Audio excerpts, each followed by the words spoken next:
Welcome back to the Masters of Arabia tournament. In this game we will be seeing a Huns War between IDK Archlord playing in purple and I am Skillet playing in teal, light blue, aqua, whatever you want to call it. There's lots of different people out there calling it lots of different things. I just generally call it teal, light blue, whatever I feel like at the time really. So news, Wacky Wednesday video is out. Finally, after uploading it 3 times, it's finally worked. First time I did it at really good quality and YouTube rejected it. It was like a 1.6 gigabyte file. Was not happy about that. Second time it got to 70% of 1.2 gigabytes and then the power went out and I lost that. And the third time I put the 1.2 gigabyte up again and I had a migraine all day, so I didn't even touch the computer and it worked. So I'm happy about that, which is good. After I was pretty pissed off, I will say, that I didn't upload the first time because that's all. I don't know if you guys know how long it takes to upload a file like that to YouTube. It takes for freaking ever. So, that's up, and I'm going to be judging the responses on that due to what I'll do. If it's received really well, I'll probably do another one. If it's like, I probably won't bother. And if people hate it, well, naturally the video will probably just get taken down. So far, though, it's coming up good. There's a lot of comments there. There's a lot of supportive stuff there. To anybody in the video who I didn't talk to before I made fun of them, I'm sorry, but it's for entertainment purposes, so can't really say too much there. Also, there was talk in there about when Phage got done by Condom. He actually did that for the challenge, but Zach put it on his channel, so I wasn't going to upload it again, even though it was quite good. Phage did a great job defending that off, but once it's up, I'm not going to put another video up again. So, let's have a look at the game. We have a gold towards the front for Archlord. He also has this nice one in the back here, and he has this stone pile towards the back here. He's going to be able to wall off this section here quite easily as well. Just wall here, wall across there by the looks of it. Looks like that bit there should be safe. And then he's just got this big open area here which he needs to be careful of, as well as if he chops some of those trees down, the units can't get through there. So, all in all, he doesn't have a bad location, so I wouldn't be surprised actually if he goes in for the Archer Rush, just because it's Huns, of course, and with Huns you always do see Archer Rushes. And every now and then you see the Drush, every now and then you see Scouts, but Archer Rush seems to be how it's usually done. So what are we seeing from Skillet? The scores are really close as well, actually. Let's just check the scouting. We can see that Archlord has found his opponent, scouted probably, I don't know, like 60% of the map. And let's check over Skillet. He hasn't found his opponent yet. He knows there's a gold mine here, and he knows his opponent's not in this area, not in this area over here. So he's searching down over here, next likely, unless he's missed him up here. That'd be the next big thing. But I believe he's coming right up on him now. See, once you see that big gold mine, you explore this area, because you know there's only one place in the map a gold mine like that can be, and that's exactly where their base is. And he's gone right past it instantly. Just interestingly enough, but there we go. So we've seen the lumber camp, and that's what you really need to find straight away. You need to find that lumber camp. So feudal age right now for Skillet, and what do we have now? Archlord's going up as well. We see the barracks going down there, and actually there was something about putting the buildings down instead of up. In my opinion, foundations go down, building goes up. That's just the way I say it, just to explain. And we see 3 farms here, actually, from Skillet, so we could see Scouts being used, which is quite interesting. We don't see Scouts a lot. And actually, just in news, I've officially finished with Mass Effect 3. I've unlocked all the achievements, finished on the hardest difficulty, bored of the online, so don't have to worry about me doing that anymore instead of making videos. So there we go, that's just a little heads up. And we're seeing a stable go down for both players. So we are not going to see an Archer Rush. He didn't go into gold early enough to see that, and he's got too many farms up there to be going pure Archer. He could be going Skirmisher, of course, but with the stable up, naturally we can tell that he's going straight for Scouts.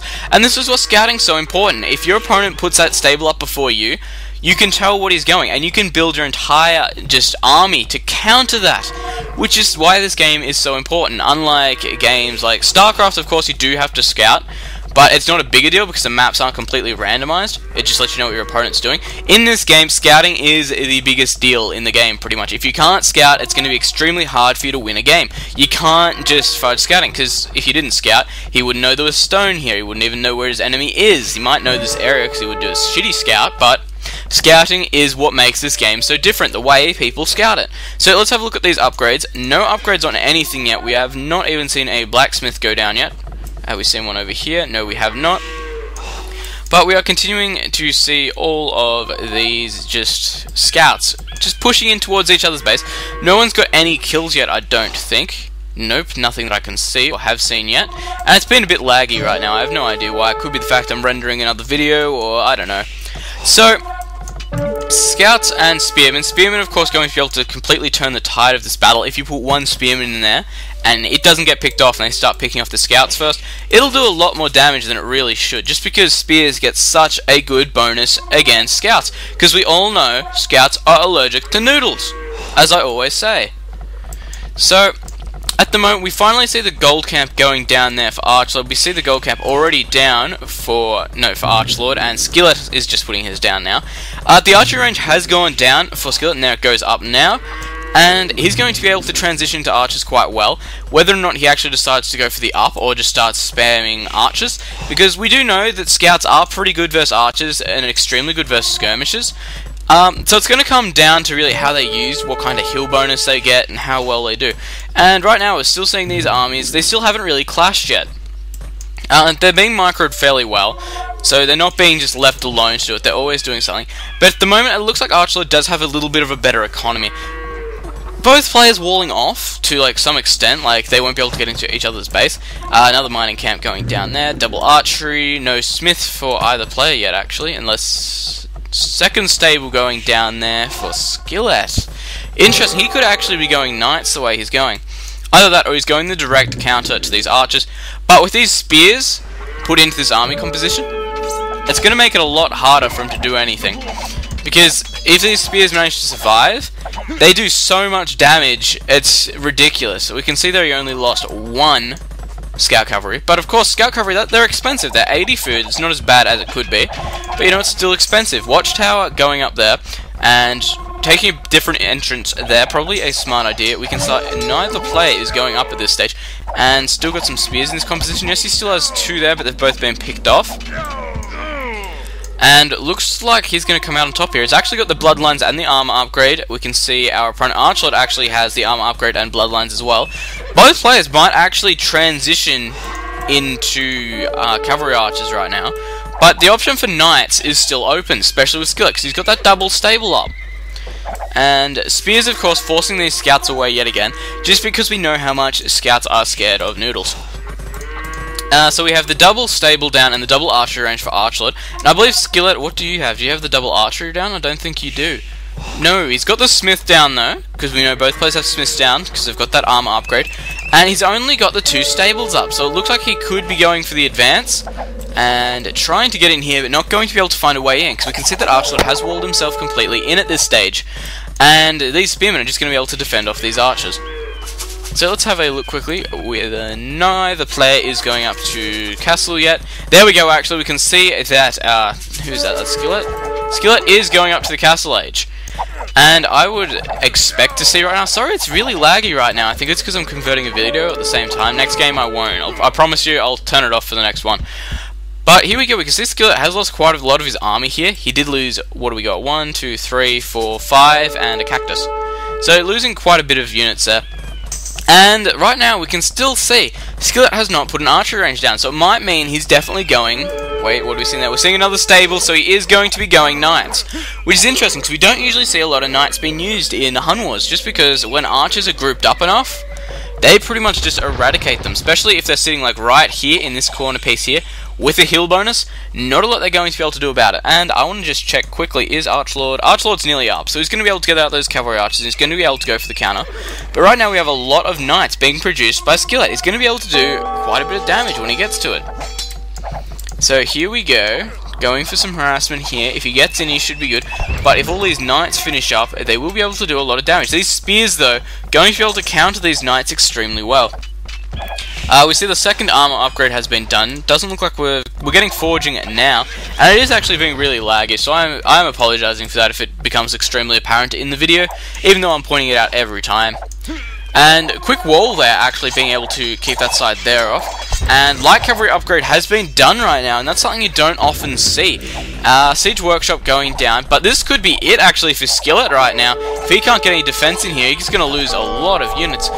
These knights over here are going to be able to absolutely destroy these light cavalry, but if they meet up with this pikeman over here, they're going to be able to do the damage, especially if these archers just keep picking off the economy like they've been. Quite a few knights there, so we can do some damage, but those pikemen again are just going to be extremely dangerous. Light cavalry, of course, going to be able to get in, probably do a lot of damage over here. And here we go. Knights should be able to pick off these pikemen, but they are going to be able to take a lot of damage. And let's have a look. Knights, getting killed off extremely quickly there, actually. Crossbows, like I said, being put into a corner up on this hill. There we go. And it looks like he's going to get away with this. Should be all good. We're still using scout cavalry, no light cavalry upgrade yet. And there we go. But we do have cavalry archers in the main base now for Archlord. Scores are still really, really close. Only about 30 points in it. And are you still going? Are you just going to keep producing cavalry archers? Crossbows are there as well. However, these knights are being able to push these cavalry archers out of position. But of course, cavalry archers are going to be able to outrun them, especially if he gets husbandry. But there we go. Crossbows again doing their job, just keeping him off these main resource patches like they should be. Shooting over these trees here, which of course are very, very small. And going to that. Actually, I believe I had someone ask about the patch to get these as well. If you download the Pussy Trees patch, I believe you search AOC Zone for it, you should. Everything you need to really know is in the instructions for that, so just download that and you should be alright. These archers again, another thing I really want to stress, putting archers in good positions, it's really something you can learn really well from like CBA and games like that, but putting archers in good positions is really, really effective. You can see here, he's put them up into this corner here, so there's only X amount can be hit out of Y amount. And of course that means he's going to be taking less damage, he's going to be getting the hill bonus as well. And he's just going to take less damage in general, so always pushing these into a position is the way to go. Lots of pikemen actually being produced by Archlord right now. That's something we don't see in Hun Wars a lot as well. Pikemen don't really get produced, but then again, they're not really the best counter to cavalry archers, so fair enough. But when your opponent goes knights, go pikes, fair enough. Looks like he's probably going to lose his Mangonel here. Yep, Mangonel is going down. More crossbows being brought in. Knight's probably going to be able to deal with this if microed correctly. But right now we can see Archlord is starting to make a big difference. He has complete map control, he's up by 400 points, and he's got multiple town centers down. How many do we have? We have 3 town centers by the looks of it, to our 2 town centers. Which, you know, it's not a big difference, but when it comes down to villager production in Castle Age, it makes a difference, because it means you can, every 2 villagers your opponent creates, you have 3. And if you keep going on those odds, you'll do generally better when it comes to economy. So, watching these knights here, it's going to come down to how well they're microed, and considering Archlord's got some knights of his own in here now, and they've got the same upgrades by the looks of it actually, so really going to come down to who has more of an army at this stage. And it looks like Archlord's going to take this actually. Might see the resign any minute now from Skillet, and there we go, he resigns out, lost that army, fair enough if you ask me. He saw me, I was ready to call it out. So, good play there by Archlord. Skillet doing putting up quite a good defense, however, going those knights, it just got taken down by those pikes. So I'll see you guys in Game 2.